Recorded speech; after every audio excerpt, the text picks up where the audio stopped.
بسم اللہ الرحمن الرحیم اللہم صلی علی محمد و علی محمد بابا زبرن علیہ السلام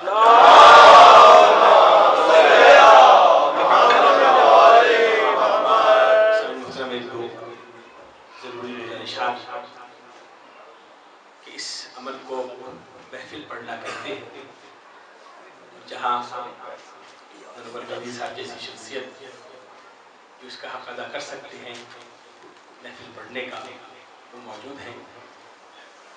میری حوصلے اور میری توانائی کے لیے وہاں ایک گزارش کرنا چاہتا ہوں. بھائی بھی تشریف فرما ہے. حالات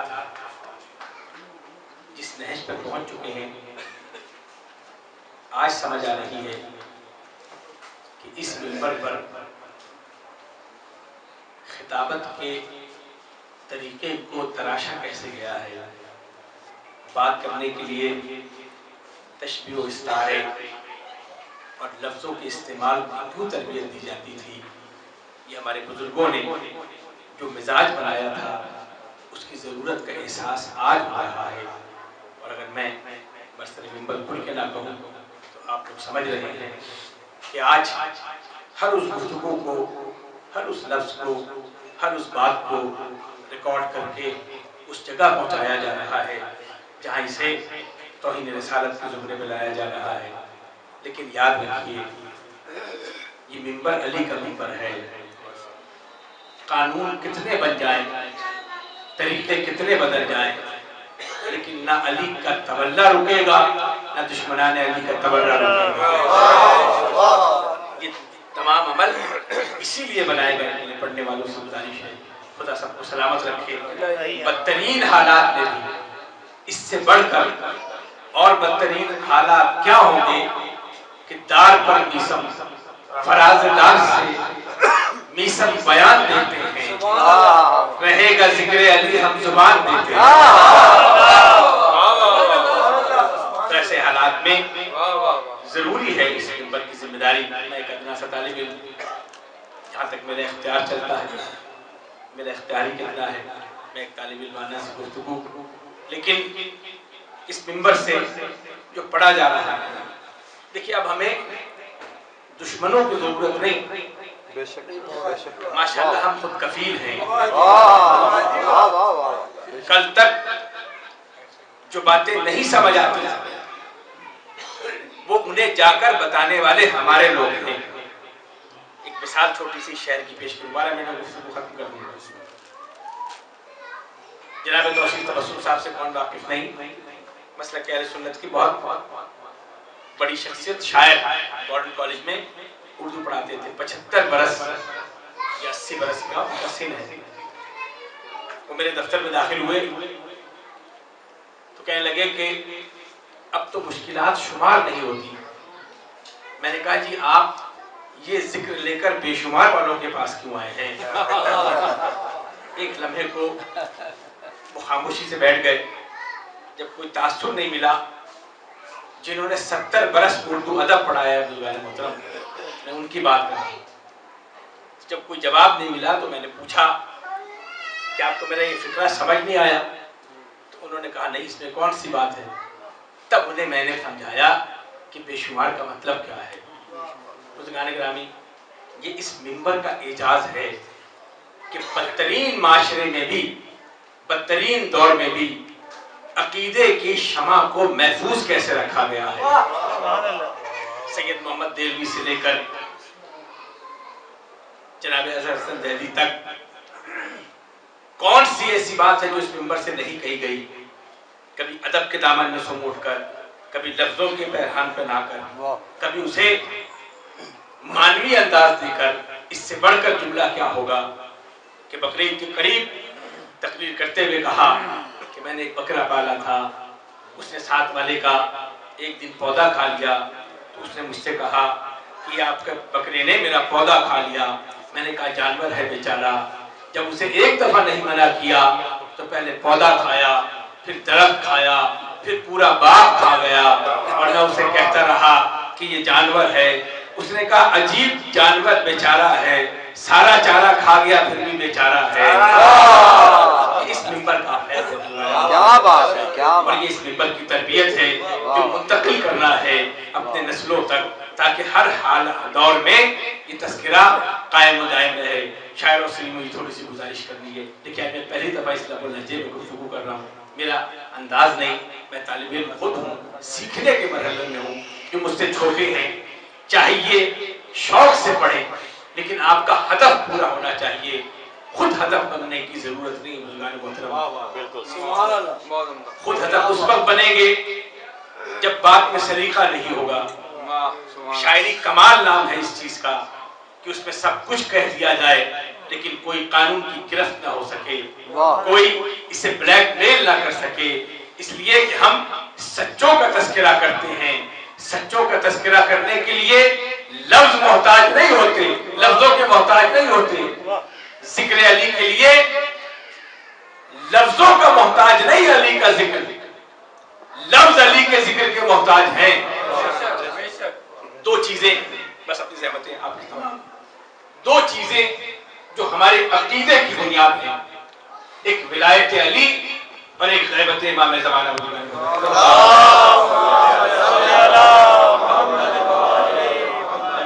بھائی سے انتہائی شرمندہ ہو کر یہ باتیں کر رہا ہوں، یہ ان کا حق ہے، یہ باتیں انہیں کرنی چاہیے۔ دو چیزیں جو شیعت کی بنیاد ہے، ایک ولایت علی اور ایک امام زمانہ کی غیبت۔ کون سی ایسی دلیل ہے جو اس منبر سے دی نہیں گئی؟ میرے نوجوان جو بیٹھے، علی گوہری صاحب کی کتاب ہے ظہور علائم ظہور امام زمانہ، بس ایک جملہ میرے نوجوانوں تک پہنچ جائے۔ 1400 سال پہلے کا تصور ذہن میں لائیے کہ کوئی کہہ رہا ہے کہ جب امام آئیں گے کعبے کی دیوار سے ٹیک لگا کر خطبہ دیں گے اور ہر کوئی اپنی زبان میں سن رہا ہوگا۔ ایک لمحے کو اس بات کو ذہن میں رکھیے، آج سے 1400 سال پہلے کی بات۔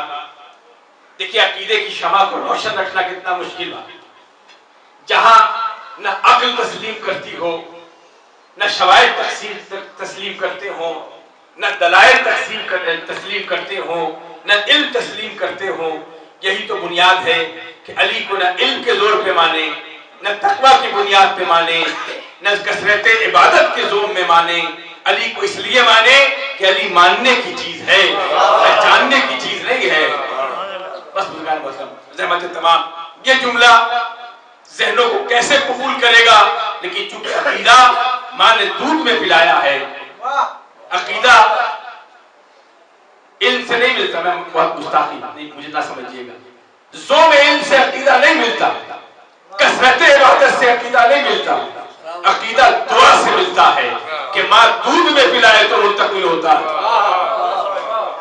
ناد علی پڑھ کر ماں لوری سنائے تب علی کی محبت دلوں میں اترتی ہے، اور پھر ایک دفعہ اگر عقیدے میں اتر جائے تو یہ عقیدہ روز روز بننے والی چیز نہیں ہے، الٹریشن نہیں ہے عقیدے میں۔ بزرگان محترم، شیعت کا عقیدہ جو بنا دیا گیا وہ عقیدہ ہے علی کی ولایت کے اقرار کے بغیر ہر شے باطل ہے، یہ عقیدہ ہے۔ امام زمانہ کی غیبت پر یقین رکھنا۔ 1400 سال گزر گئے، تھوڑا سا ذکر مجھے غیبت صغریٰ کا کرنا ہے بزرگان محترم، میں ہاتھ جوڑ کے عرض کر رہا ہوں، میری ان باتوں کو گرانی بنا لیجیے۔ پوری سلسلہ امامت اور عقیدہ علماء کرام اللہ سلامت رکھے، یہ جو ہم تک سلسلہ پہنچا ہے، غلط فہمیاں پیدا کی جاتی، ہر مسلک میں یہ غلط فہمیاں پیدا کی گئی، لیکن ایک جملہ عرض کرنا چاہتا ہوں کہ غیبت صغریٰ وہ ہے جس میں دونوں طرح کا ماحول امام نے بتا دیا۔ ایک طریقہ کیا ہے کہ نوابین اربع نے خوشبوؤں کی دکانیں کھولی، عطر بیچنے کی دکانیں کھولی۔ حکمت امام سمجھیے بزرگان محترم، جہاں اور قول امام اپنے مقصد کے لیے استعمال کیے جاتے ہیں، وہاں کبھی یہ بھی تذکرہ کیجیے کہ کس بدترین حالات میں نوابین اربع نے کام کیا کیا۔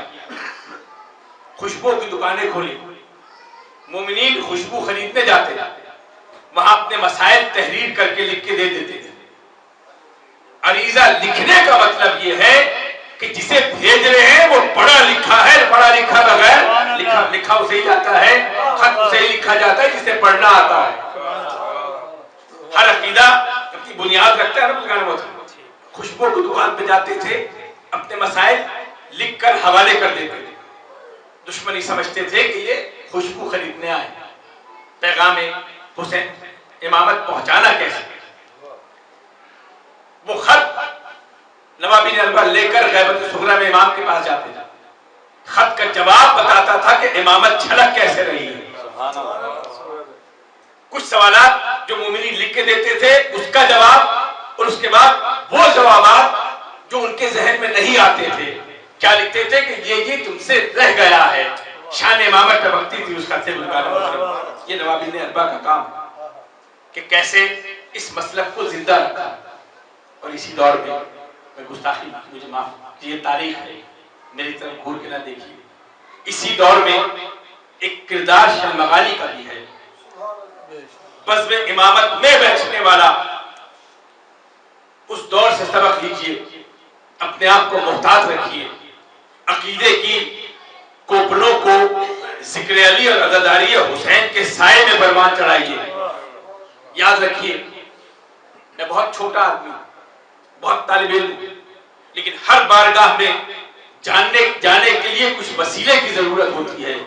یاد رکھیے 12ویں سرکار میں حاضری کا صرف ایک ذریعہ ہے کہ انسان عزادار ہو تو عزت ملے گا. وزارت داخلہ پڑھیے, جس امام نے دعائے لطفہ کا جملہ ہے کہ مجھے ایسے رونے والے آج تک نہیں ملے. لفظ ہے وہاں, آپ گریہ کرتے ہیں لیکن امام کو جس طرح کا گریہ کرنے والا چاہیے. وزارت لطفہ پڑھیے, علماء کرام سے پوچھے ملکان مطلب. اسی دور میں بزم امامت میں بیٹھنے والا, اسی بزم سے کسب فیض کرنے والا, براہ راست علم لینے والا امام سے, اس کا نام ہے شلمغانی. ایک قبیلے کے لوگ آئے, کہا امام زمانہ ہم بھی چاہتے ہیں کہ ہمارے قبیلے والے آپ کی تعلیمات سے مستفید ہو جائیں. امام جانتا ہے نا, امام کی نگاہ قیامت تک آنے والے زمانوں میں دلوں میں چھپے ہوئے رازوں پہ ہے. کہا شلمغانی تم چلے جاؤ. اپنی بزم سے بھیجا, بھیجنے والا امام, جانے والا بزم امامت کا, اسی مکتبہ فکر کا.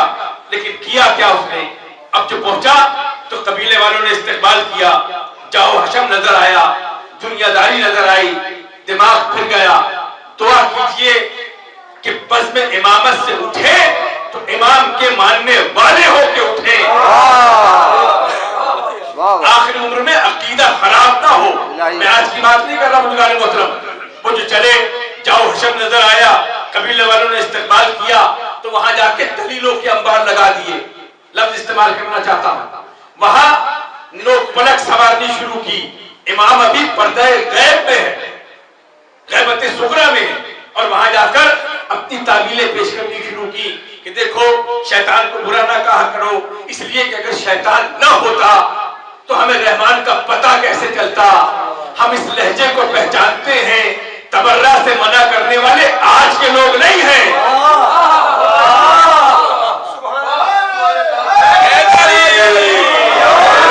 طریقہ کار پر اعتراض ہو سکتا ہے, طریقہ کار پر اعتراض کریں. میں گزارش کر رہا ہوں اپنے آپ کو, یہ منبر یہ فن خود عطا کرتا ہے.